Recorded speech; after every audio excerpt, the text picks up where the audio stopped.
Good morning, Arizona. And thank you for joining us this morning here on Good Morning Arizona, taking a live look at Anthem, where the Fine Arts Festival is taking place this morning. April will be talking about that. And, of course, our cold, cold forecast. If you think it's cold now, wait until tomorrow. Stay with us. We'll be right back. Good morning, Arizona. Good morning, Arizona, and welcome back. April Warnicki live this morning at the 3rd Annual Festival of Fine Art at Anthem. You're looking at some beautiful pieces that we're going to tell you all about in just a moment. First, though, we're going to tell you about your forecast.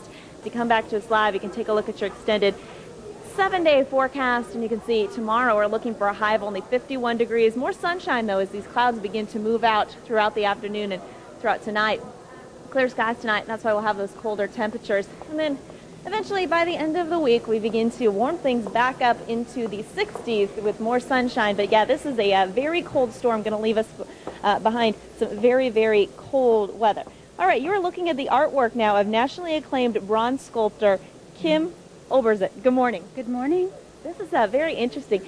Your teacher was your grandfather. Yes, All right, explain. He was a kachina carver. he was, and it was so wonderful to watch him take a piece of cottonwood root and carve it into something so beautiful.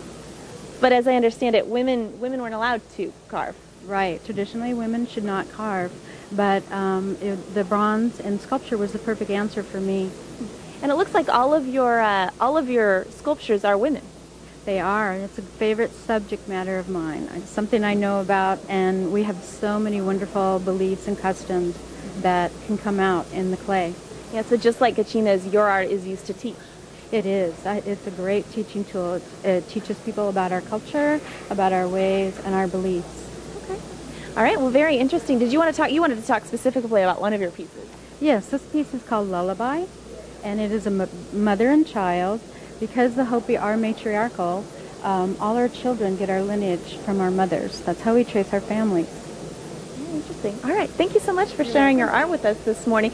Kim Oberzet, her art on display out here today at the Anthem Festival of Fine Art, going on today and tomorrow, 10 until 5. I don't want to walk backwards anymore because I don't want to run into Steve's art here. Steve, good morning. Good morning. Steve Stento, watercolor artist. Yes, I am a watercolor artist, and right now I'm focusing primarily on scenes from Italy and France. And what I've got here right now, I'm kind of starting to work on a Tuscan scene with a kind of a Tuscan farmhouse and some sunflowers out front. And this piece is in the very early stages. You start out with the white paper and you kind of block in just the really lightest parts, and then you just get darker and darker and darker. And eventually it ends up looking about like that. This one's almost done here. So yeah, it's kind of hard to tell. That's beautiful. Now, is it true that watercolor is considered one of the most challenging medium? I think it is. Yeah. Why is that? You know, it can be a pain in the neck. Water kind of has a kind of a mind of its own. And you can't really correct a lot of mistakes because it's transparent. So hopefully you don't make any. You go from light to dark. You can always go darker, but you can't always go lighter. Very interesting. All right. Well, beautiful pictures out here today. And these are all for sale as well? They are. All right. So come on out here, see Steve, see all of the artists, everything out here for sale this morning, today, going until 5 o'clock this afternoon, and tomorrow again until 5. If you want any information, Rudy's pointing over here. He wants me to show this painting here. Is this what you want me to show? We think that this painting might be of Amanda John because that looks a lot like her dog and a lot like her leg.